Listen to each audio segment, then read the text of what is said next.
deaths a year and 24 million years of healthy life lost. In China, an article estimated that at least 1 million people per year are dying from overwork. This is an article published in China. OSHA estimates 2 million people per year are victims of workplace violence and believes that this toll is underreported. In the U.S., between 1992 and 2010, there were 14,000 workplace homicides. Workplace homicides often are engaged in by people who have been laid off and come back to exact retribution on the people who have laid them off. So this is, of course, another source of stress. In Australia, workplace stress costs the economy, according to one estimate, $14.8 billion a year. European Agency for Safety and Health, this is an interesting statistic, estimated that stress accounts for 60% of all lost work days.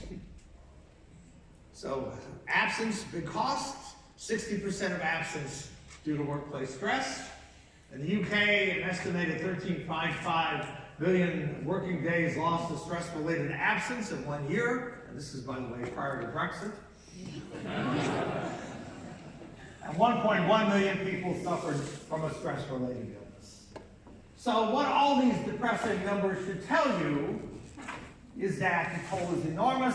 There's a thing, it's a wonderful website, the American Institute of Stress estimates $300 billion annual cost for employers. One poll found that half of respondents said that they had missed work because of stress, and 7% said that they had actually been hospitalized. And of course, most people find work is stressful.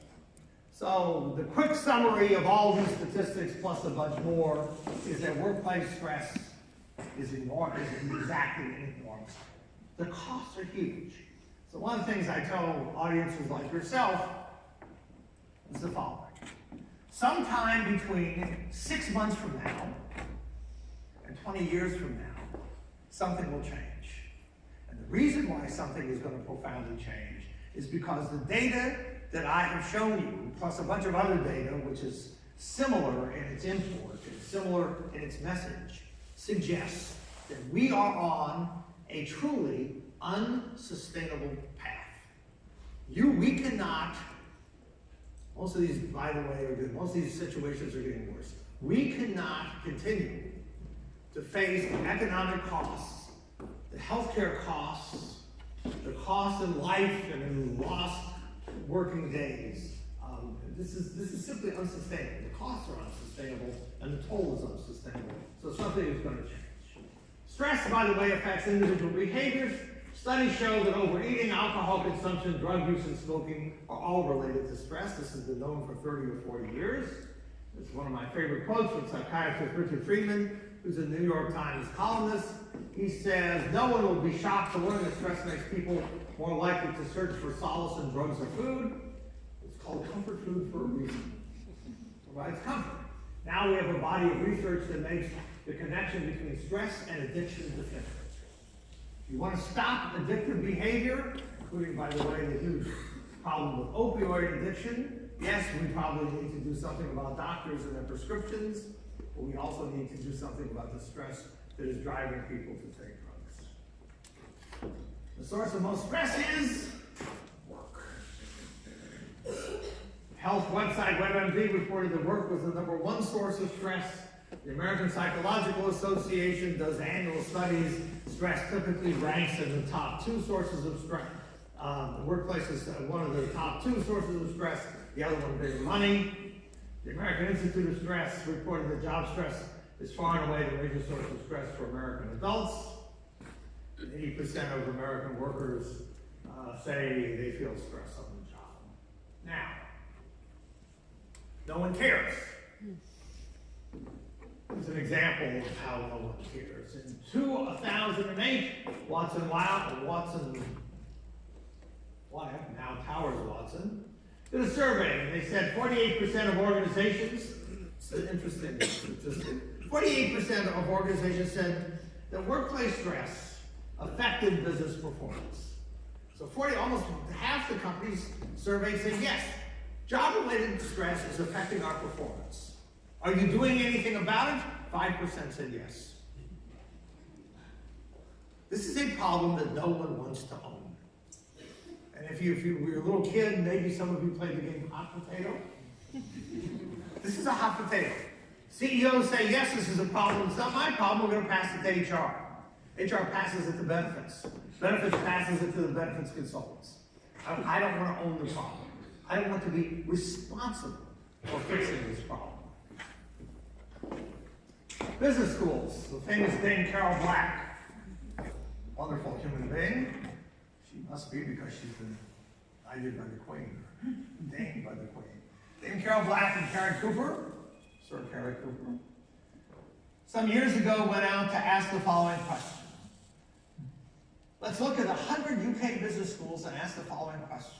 Does any business school have any material in any of their courses about this? And the answer was no. No. By the way, this is true at Stanford as well. Chris Till, who brought me down to New Zealand and then quit his job, not because of that, I hope. Went to the government of New Zealand, which, by the way, runs a nationally paid for healthcare system, so the government is paying for this. And they said, what are we going to do about workplace stress? And the New Zealand government, which is actually reasonably progressive, said, stress is part of work. It's just a normal part of work. There's nothing we can do about it. And one of the things I hope to convince you about is that that is completely wrong. Stress is not a normal part of work. You are not going to do better work if you're stressed. To preview what's about to come and what I'm about to tell you, it is in fact the case that your performance will be higher if you are in fact healthy. Shouldn't require a lot of empirical research to demonstrate this, but it's true. You are much less likely to quit your job if you are not stressed.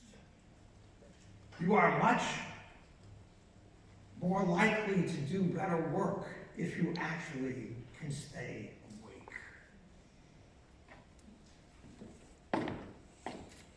So, one of the things that my friend Stefanos Zinios, you know Stefanos, many of you took his class, the king of Startup Garage, I love him. Stefanos Zinios and Joel Zoe and I went out to estimate the effect of workplace exposures to adverse conditions on mortality and costs just in the United States. The data isn't available, therefore we had to do 3 steps. Number 1, a meta-analysis of the effect of workplace practices exposures on health costs and mortality. Number 2, estimate the prevalence of these. And number 3, combine in a fancy model, which is what Stefanos is good at, to estimate the total effect. Organizational decisions and practices affect human health. Offering health insurance, job design and job control, work hours, providing social support, practices that affect work-family conflict, fairness and justice, layoffs and economic insecurity, among others. By the way, that we did not include this in our study, there's now evidence to suggest that workplace bullying and abuse affects health and stress, that gender and race-based job discrimination, most people experience as stressful. So holding aside every other reason why you want to get rid of workplace gender and race-based discrimination, it turns out it actually drives up healthcare costs because it makes people sick, because it's stressful to not be treated with respect and dignity. Health insurance affects health, which is why in the U.S., when we have this debate about Obamacare providing access to health care for everybody, to me this seems like a no-brainer. Hundreds of studies, literally hundreds of studies, have found the unsurprising